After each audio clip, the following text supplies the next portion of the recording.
Voilà, merci. Merci beaucoup. Chacun doit jouer sa partie. Cette fois-ci, c'est agression rwandaise, tous derrière les FARDC. Nous recevons pour vous, Monsieur Muzungu. Bienvenue. Merci beaucoup, Jean-David Kilolo. Vous C'est portez toujours, bien. Bon an, mal an, mais ça va, nous tenons le coup. Voilà, effectivement. Alors, vous êtes là, nous parlons de l'agression rwandaise, nous parlons de la situation dans l'Est de la République démocratique du Congo, les soutiens qui viennent de partout, soutiens qui viennent de partout. Et il y a aussi celui de la ministre des Affaires sociales, Nathalie Azamounana. D'ailleurs, il a été au Grand Katanga et presque partout. Mais avant qu'on ne parle d'abord de ce soutien, vous avez été avec elle au niveau du Grand Katanga. Qu'est-ce qu'il a été question de son itinérance dans cette province? En ma qualité d'expert en communication, il était un devoir pour moi de suivre de près ce qui est fait au niveau des actions sociales. C'est comme ça que nous avons, par ricochet, accompagné Madame la ministre des Affaires sociales, Nathalie Azamounana, dans le Grand Katanga. Elle est arrivée le mercredi dans la soirée. Pourquoi? Parce qu'il y avait eu le 20 novembre 2024 une tornade, parlons plutôt d'une pluie qui avait emporté les toitures des paisibles citoyens, des murs écroulés et que des dizaines et des milliers de familles passaient la nuit à la belle étoile. Étant donné que les autorités administratives sur place, saisies par les divisionnaires que nous avions questionnés, n'avaient pas venu à la rescousse de ces paisibles citoyens, c'est comme ça qu'une correspondance était adressée à Nathalie Azamounana pour voir dans quel élan de solidarité elle pouvait venir en aide aux paisibles citoyens qui passaient la nuit à la belle étoile. Nous étions bien entendu dans la commune de Kampemba, estimée à 6 km du centre-ville. Je vous dis qu'il faudrait avoir l'ADN de la personne qui peut aider. C'est ce que nous avons lu dans le mindset de Nathalie Azamounana, parce que la route, je peux vous assurer qu'elle était impraticable. J'ai vu même comment la jupe de Madame la ministre était dans la boue. Elle ne savait pas comment arriver là où elle partait. Donc, elle était dans l'obligation de faire les pieds. Mais tout ceci pour communier avec son public, pour communier avec les Katangais, parce qu'il faudrait rappeler qu'elle est également élue de Kipushi, c'est dans le Grand Katanga. Elle était dans son fief naturel. Il faudra le dire que 6 mois passés à la tête du gouvernement souminois, elle est parmi les rares ministres de la République qui n'ont pas pris l'avion pour aller à l'extérieur. Elle a fait toutes ses missions sur le plan interne pour apporter du sourire, comme on l'appelle au niveau du Katanga. Mamani Mama, reconnue et réputée pour sa générosité légendaire. C'était dans cette escarcelle qu'elle devrait avoir l'information de la première main auprès des paisibles citoyens au niveau des Kampemba, qui les conditions étaient déplorables depuis le passage de la pluie, nous l'avons dit, du 20 novembre 2024. Voilà. Alors, vous parlez de son action humanitaire sur terrain, mais il y avait aussi d'autres besoins humanitaires dans l'Est de la RDC. Et également, vous savez, le ministère qu'elle occupe, c'est un ministère qui demanderait d'être quelqu'un de méticulé, avoir une politique d'anticipative, une politique anticipative plutôt. Et donc, elle avait, dans son parcours, bien entendu, l'idéal était d'arriver également à Goma. Malheureusement, le climat était délétère et que les avions ont été suspendus. Elle était dans l'impossibilité d'arriver à Goma, où elle devrait y arriver tout de même pour apporter un soutien dans le cadre humanitaire. Mais hélas, je l'ai accompagné même à son retour à Kinshasa. Elle a dit qu'il n'a pas de problème. Si au niveau du gouvernement, une option élevée et qu'on voudrait la dépêcher à Goma comme un commando au front, elle est dans l'obligation d'y aller parce que les Congolais qui sont en souffrance, les Congolais qui laissent leur peau, ce sont les compatriotes pour lesquels Nathalie Azamounana a prêté serment de les défendre dans l'humanitaire qui coule dans son ADN. Moi, j'ai toujours dit que l'humanitaire pour Nathalie Azamounana, c'est un don reçu par l'Éternel, mais il ne suffit pas d'avoir un don. Le don, vous pouvez l'avoir, mais encore faudra-t-il travailler ces dons, les raffiner, les peaufiner pour mettre cela, bien évidemment, au service du peuple, au service des gouvernés. C'est comme ça qu'après 36 ans, dans l'humanitaire qu'elle a passé avant qu'elle devienne politique active, elle sait offrir du sien à son public. Et donc, c'est ce que l'on pouvait dire à ce stade-là. Alors, au cours de son itinérance, elle a aussi rendu hommage et surtout, elle a apporté tout son soutien aux FARDC qui se battent dans l'Est de la République démocratique du Congo. Alors, vous ne voyez pas que ça n'arrive pas presque à tous les membres du gouvernement, hein?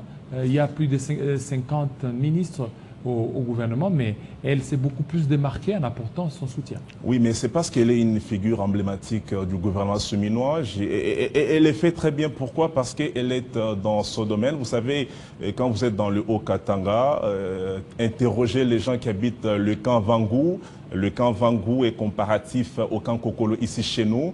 Elle a œuvré depuis un certain temps à être à la rescousse des veuves et orphelins des guerres et des déplacés internes. Donc Nathalie Zamounana, quand elle a été mise au parfum, qui s'est tirée à balles réelles dans le Goma, l'expression qu'elle devrait avoir était celle de s'habiller d'abord en tenue FARDC pour montrer son côté affectif, mais également son amour patriotique et un message également déjà, si vous pouvez nous calibré, déjà un message là. calibré de sa part concernant les FARDC. Elle a rendu d'emblée hommage au général Peter Chirmouami qui était tombé sur les champs d'honneur, l'arme à la main, la symbolique d'un héros qui nous a quittés. Et là, plaider pour que cette énième barbarie ne puisse plus se répéter sur l'ensemble du territoire. Et là, de son côté, galvaniser même la foule parce qu'elle était dans son Kipushi natal, où elle a adressé ses messages dans le siège, elle est également en politique, dans le siège des FIDEC, où elle a invité nos FARDC et les a encouragés de soutenir, de défendre l'intégrité territoriale. Et elle a invité ses concitoyennes et concitoyens à soutenir ipso facto la vision du président Tshisekedi, quand bien même que l'Est de la République est en proie, mais le président Tshisekedi est intransigeant sur la question de la restauration de la paix. Il a dit s'il fallait donner sa peau ou s'il fallait perdre sa vie, il le fera pour que les Congolais qui vivent à Massissi, à Rutshuru, à Goma également, retrouve la paix. Nathalie Zamounana a également sensibilisé les jeunes de sa fondation Calixte Mounana et les a invités de s'enrôler également dans l'armée parce qu'il est temps de restructurer cette armée avec des jeunes gens. C'est un peu comme Jean-Pierre Bemba qui l'a fait. Mais j'ai vu Nathalie Zamounana qui est allée au-delà de l'imaginaire collectif. C'est un combat, Jean-David Kilolo, qui est comparé à Kimpanvita, le combat de Nathalie Zamounana, un combat également comparé à Mère Teresa, qui a passé toute sa vie pour faire du bien dans la communauté, à telle enseigne qu'il a quitté même la congrégation pour créer une fondation. Et le pape avait béatifié et canonisé Mère Teresa. C'est cette façon que nous lançons cet appel également au pape François qui a reconnu par le passé le travail des marques, le travail des distinctions qui est abattu par Nathalie Zamounana. Nous l'invitons ici à béatifier et canoniser Nathalie Zamounana, que nous appelons affectueusement Mère Teresa de notre génération. Mais je voudrais quand même vous dire quelque chose que j'étais tout de même très étonné dans le Haut-Katanga. J'ai vu les hommes des dieux qui ont pleuré pour les œuvres de cette dame. J'ai vu les orphelins de guerre, j'ai vu des veuves, j'ai vu des enfants qui n'avaient pas de parents, mais qui ont été scolarisés par cette dame à travers sa fondation. Et les hommes de Dieu, dans leurs prières, dans leurs homélies, ont demandé à l'Éternel Dieu des armées, qui siège avec le 24 veillards à son trône de gloire, d'accepter, n'est-ce pas, que Nathalie Zamounana devienne le 25e veillard dans le conseil du roi. Ça, c'est pas moi qui l'ai dit, c'est l'archevêque François qui avait fait cette prière. Mais cette prière, François Mutombo, cette prière était une prière, nous on est chrétiens, qui a été validée par l'Éternel. Parce que vous savez, j'ai vu ces jours-là, c'était le 25 janvier dernier au niveau du Haut-Katanga, un échantillon des 25 médecins qui ont été... Juste un échantillon. Échantillon des 25 médecins beaucoup, oui, scolarisés par la Fondation Calixte Mounana, bien évidemment par le trichement de Nathalie Zamounana, qui s'est impliquée dès son plus jeune âge. Allez-y comprendre que soutenir les FRDC, elle est parmi les commandos du gouvernement souminois. Et son temps, c'est un temps qui est dédié à faire du bien. Donc, elle ne pouvait que soutenir les FRDC, encourager le président Tshisekedi, qui passe un moment également très compliqué, très complexe, pour que l'adhésion populaire, la mobilisation populaire soit de partout et que ceux qui ont connu Nathalie Zamounana, ceux qui ont cru à son combat, soutiennent tout de même le président Félix Antoine Tshisekedi Tshilombo, qui se bat bec et ongle, qui ne dort pas, de telle sorte que la paix soit rétablie dans la partie orientale de notre pays. Merci, merci beaucoup. Merci à vous, Vincent Muzungu, surtout d'être là.